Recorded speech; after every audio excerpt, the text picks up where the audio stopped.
Bismillahirrahmanirrahim. Hari ini saya akan membentangkan bab koordinasi dan gerak balas. Pertama sekali, kita perlu mengetahui keperluan organisma hidup bergerak balas terhadap rangsangan.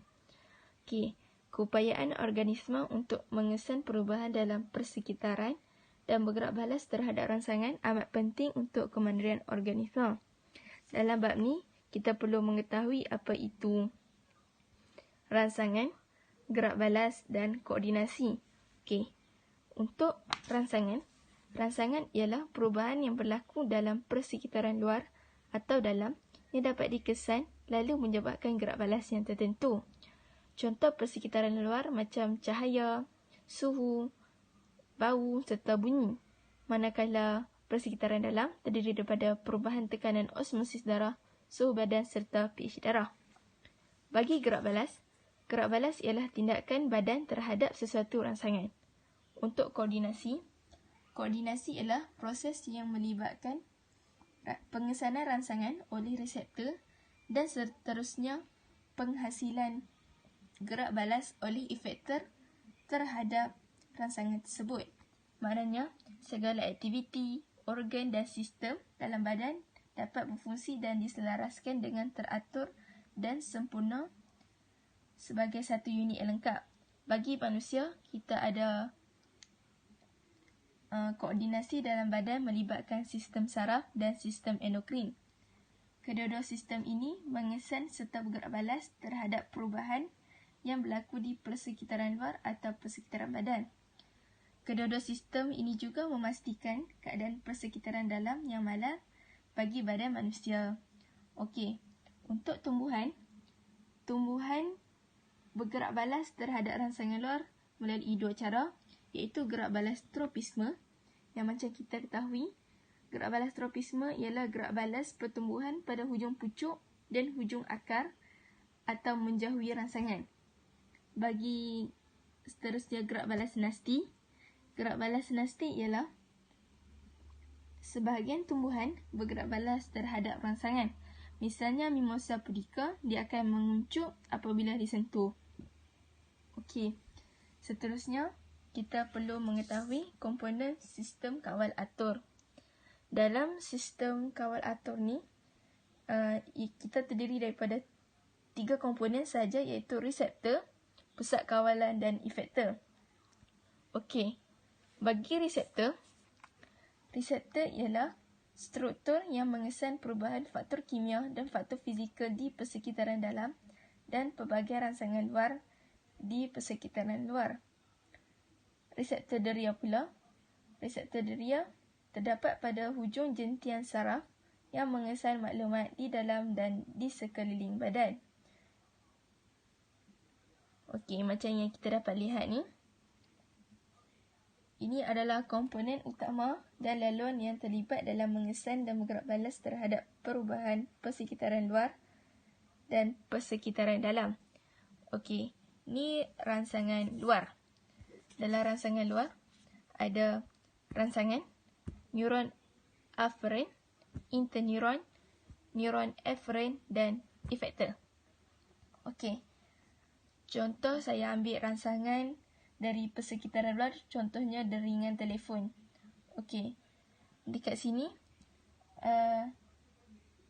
bunyi tersebut akan dikesan oleh reseptor deria dalam organ deria dan rangsangan diubah menjadi impuls saraf. Okey, penghantaran impuls saraf adalah melalui neuron eferen ke pusat integrasi. Okey, di pusat integrasi terdiri daripada sistem saraf pusat otak dan saraf tunjang. Impuls saraf diinterpretasikan dan satu gerak balas akan dicetuskan. Okey, penghantaran maklumat di impuls saraf tadi ni, di pusat integrasi akan dihantar oleh neuron eferen ke efektor. Okey, efektor ini akan menghasilkan gerak balas yang sesuai terhadap rangsangan tersebut. Okey, dalam efektor ni dia akan menyebabkan kita menghasilkan gerak balas seperti tadi kita dengan deringan telefon, maka kita akan angkat telefon tersebut. Okey.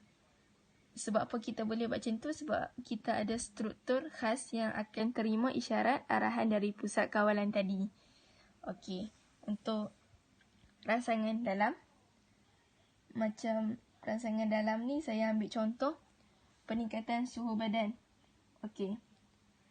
Di sini dia akan, suhu badan yang meningkat tu akan dikesan oleh reseptor,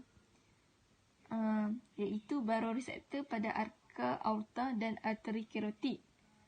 Rangsangan tadi akan diubah menjadi impuls saraf. Okey, penghantaran maklumat melalui impuls saraf akan dihantar oleh neuron eferen ke pusat integrasi. Okey, di pusat integrasi, maklumat tadi dia akan menginterpretasikan impuls saraf dan satu gerak balas akan dicetuskan. Okey, penghantaran maklumat akan dihantar oleh neuron eferen ke efektor. Di efektor, ia akan menghasilkan gerak balas yang sesuai. Contoh, pengencutan otot menjadi lemah dan kadar denyutan jantung berkurang. Okey, kalau macam kita dapat lihat, nanti kita akan belajar contoh rangsangan dalaman yang melibatkan secara fizikal atau proses metabolisme untuk memastikan kita kemandirian organisme diri sendiri. Okey, itu je. Sekian, terima kasih. Hai, Assalamualaikum warahmatullahi wabarakatuh. Cikgu sihat ke? Lama PKP, rindu lah cikgu. Okey, sekarang hari ini saya akan membentangkan tajuk koordinasi.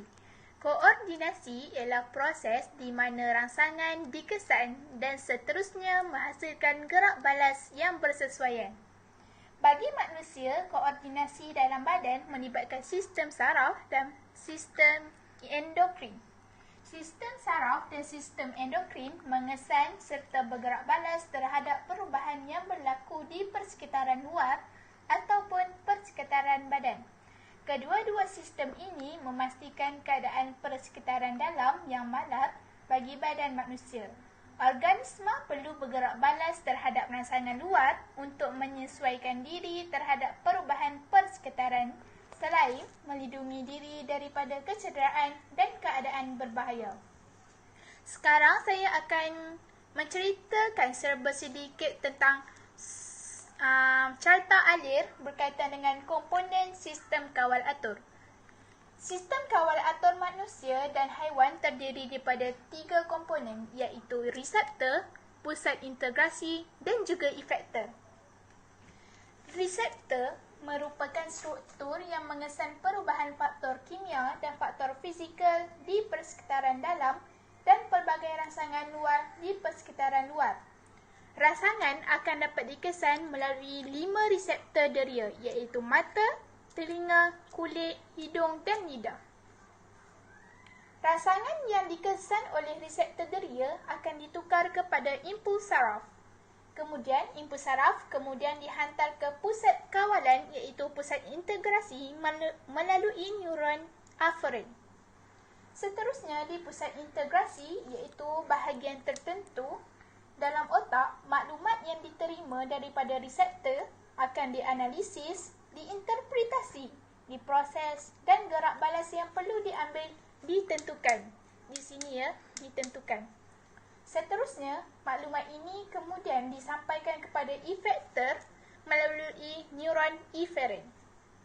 Seterusnya, efektor yang terdiri pada struktur khas yang menerima isyarat arahan dari pusat kawalan untuk melakukan tindakan yang sewajarnya. Biasanya, efektor terdiri pada otot ataupun kelenjar. Dan akhir sekali, setelah mendapat arahan daripada efektor, gerak balas pun berlaku. Okey, sekarang saya akan menceritakan situasi satu. Sebagai contoh kita, mendengar delingan telefon. Apabila deria reseptor mendengar delingan telefon, rangsangan akan menghantar, reseptor akan mencetuskan impuls saraf dan lalu menghantar ke pusat integrasi melalui neuron aferen. Kemudian, impuls saraf tersebut akan dihantar ke efektor melalui neuron eferen. Kemudian gerak balas berlaku. Sekarang kita dah boleh angkat telefon. Okey. Itu saja daripada saya. Kalau saya terang faham, sila komen #saya faham. #saya faham. Okey, bye-bye. Bismillahirrahmanirrahim. Assalamualaikum warahmatullahi wabarakatuh dan salam sejahtera. InsyaAllah pada kali ini saya akan menerangkan mengenai laluan penghantaran impuls dari reseptor ke efektor. Baiklah, laluan penghantaran impuls ini terbagi pada dua laluan, iaitu bagi rangsangan luar dan bagi rangsangan dalam. Okey, kita tengok di rangsangan luar. Okey, contohnya di sini, andai kata kita bangun pagi terdengar jam loceng. Bunyi jam loceng itu merupakan rangsangan luar yang mana akan dikesan oleh reseptor, iaitu telinga kita. Kemudian, reseptor ataupun telinga kita ni akan menghantar isyarat ke pusat integrasi iaitu otak melalui laluan eferen.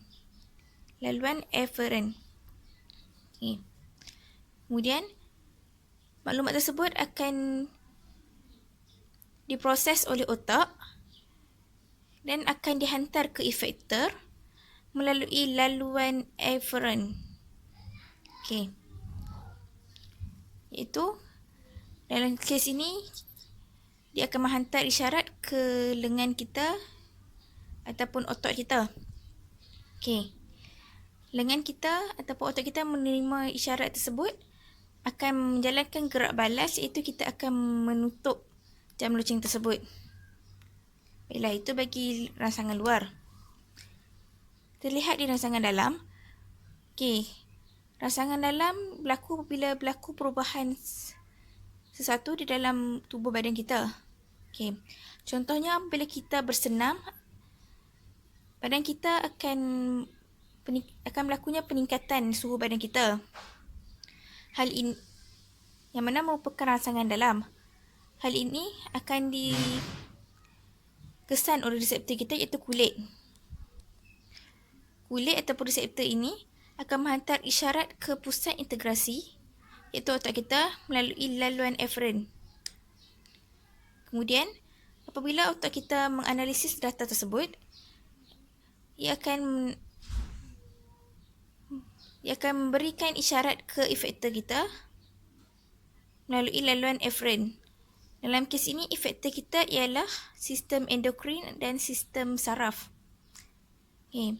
Sistem endokrin dan sistem saraf ini akan menjalankan gerak balas yang mana ia akan menjalankan proses hemostasis secara suap balik negatif untuk mengembalikan suhu badan kita ke arah yang normal semula. Okey. Akhirnya badan kita akan kembali normal semula dan akan mengulangi proses tersebut. Sekian, terima kasih.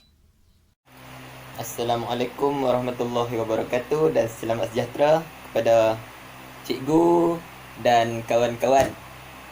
Untuk tas bio pada kali ini, saya dikehendaki untuk membuat video. Jadi, tajuk yang saya pilih adalah organisasi kepada sistem saraf dan pengenalan kepada sistem saraf. Jadi, untuk pengenalan kepada sistem saraf, saya telah menyediakan sedikit slide tentang sistem saraf. Jadi, mari kita lihat. Sistem saraf. Sistem saraf merupakan suatu sistem koordinasi yang bertugas menyampaikan stimulus atau rangsangan dari reseptor ke saraf pusat, iaitu otak dan susun tulang belakang untuk diterjemahkan dan mengantarkan informasi yang diperoleh ke efektor. Jadi, kita sudah tahu apa itu sistem saraf. Seterusnya, kita bergerak pula kepada bahagian-bahagian utama dalam sistem saraf. Sistem saraf terdiri dari dua bahagian utama, iaitu sistem saraf pusat dan sistem saraf tepi. Kawan-kawan boleh rujuk gambar rajah di sebelah untuk lebih memahami tentang apa yang akan diterangkan. Sistem saraf pusat terletak di bahagian tengah tubuh dan terdiri dari otak dan susun tulang belakang. Manakala, sistem saraf tepi pula terdapat di seluruh bahagian tubuh kecuali otak dan susun tulang belakang. Semua sudah lihat bahagian-bahagian utama di dalam sistem saraf? Mari kita bergerak ke slide yang seterusnya. Jom.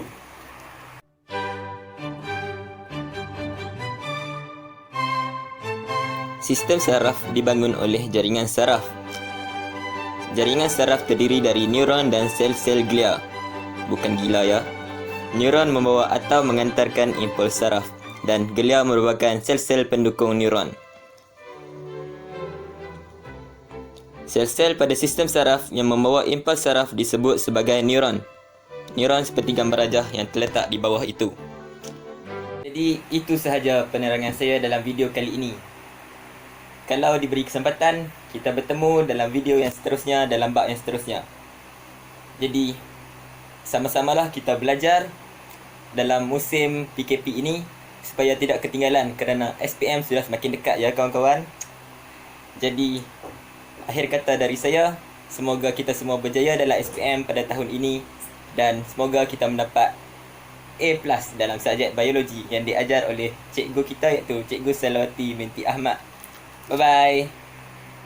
Assalamualaikum warahmatullahi wabarakatuh. Pada hari ini saya akan membentangkan bahagian otak yang dipanggil cerebrum.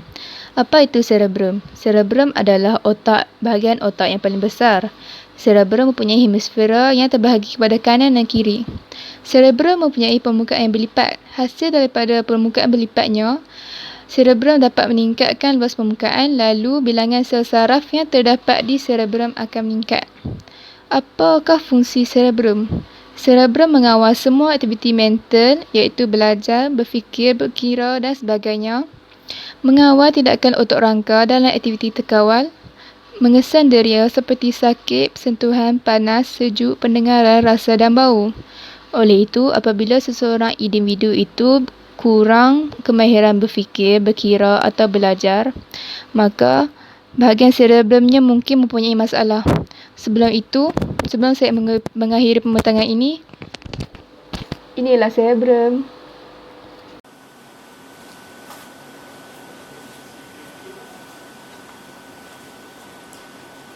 Bismillahirrahmanirrahim. Assalamualaikum warahmatullahi wabarakatuh. Nama saya Nur Syakila dan pada hari ini saya akan membentangkan salah satu tajuk dalam bab 3 tingkatan 5 biologi, iaitu struktur saraf tunjang dan juga fungsinya. Okey. Sebelum itu, dalam pembentangan ini kita akan mengetahui 3 perkara, iaitu pengenalan bagi saraf tunjang, struktur saraf tunjang dan juga fungsi bagi saraf tunjang. Jadi pertama sekali kita perlu mengetahui apa itu saraf tunjang. Okey, saraf tunjang menghubungkan otak kepada sistem saraf periferi. Bagi menjelaskan gambaran tersebut, terdapat satu rajah di sini.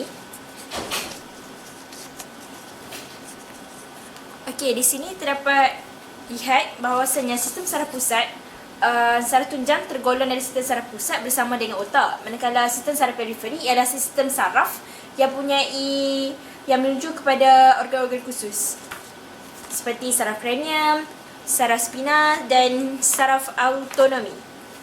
Okey, selain itu terdapat juga satu lagi gambaran yang lebih jelas terhadap perbezaan sistem saraf periferi dan juga sistem saraf pusat.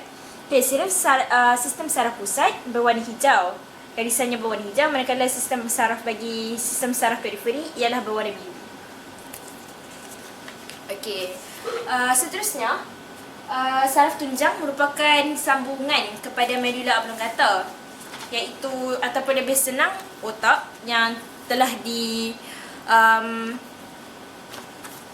jelaskan sebentar tadi. Okey, di sini terdapat satu rajah. Maka otak, medula oblongata dan juga saraf tunjang. Dan saraf tunjang seperti yang kita tahu terletak di tulang belakang dan berada di ruang saraf yang terdapat pada setiap satu vertebra. Okey, seterusnya kita akan belajar tentang struktur yang terdapat pada saraf tunjang.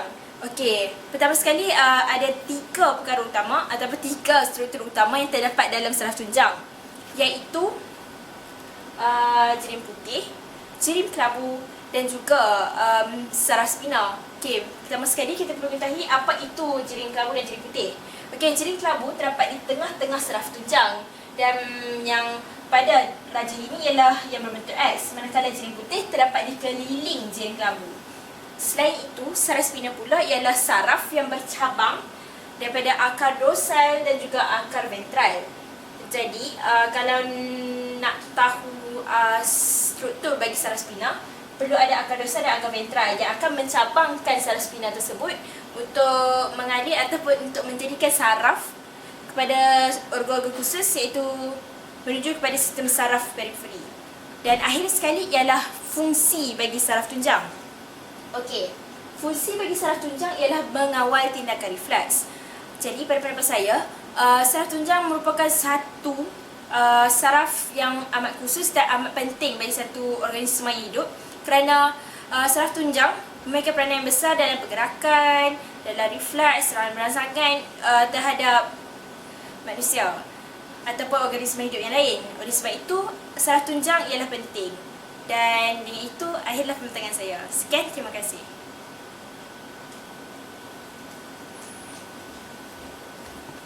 Bismillahirrahmanirrahim. Assalamualaikum warahmatullahi wabarakatuh. Dalam video ini, saya akan menerangkan sedikit sebanyak tentang perbandingan neuron yang terdapat dalam tajuk biologi bab 3, koordinasi dan tindak balas. Neuron terdapat 3 jenis, iaitu neuron aferen, neuron eferen dan interneuron. Di sini terdapat gambar rajah bagi neuron-neuron yang berikut.